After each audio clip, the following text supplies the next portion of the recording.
الأمر الرابع ونختم به ذنوب الخلوات.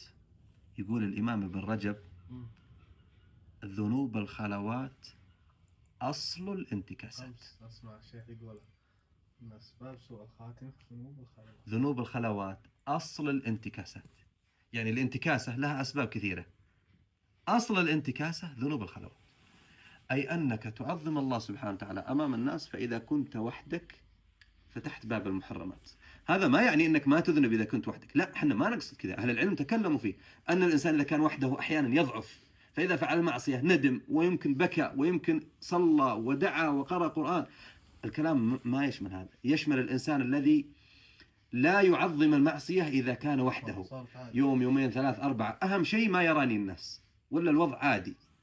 هذا أهم شيء، إنه ما يراني الناس والوضع عادي. تلقوا يفعل أفعال مثلا ويسوي أشياء منكرة بس لأنه ما حد يراه من الناس. فإذا ما شاء الله سبحانه وتعالى. وإذا كنت وحدك عظمت الله، إذا كنت أمام الناس عظمت الله.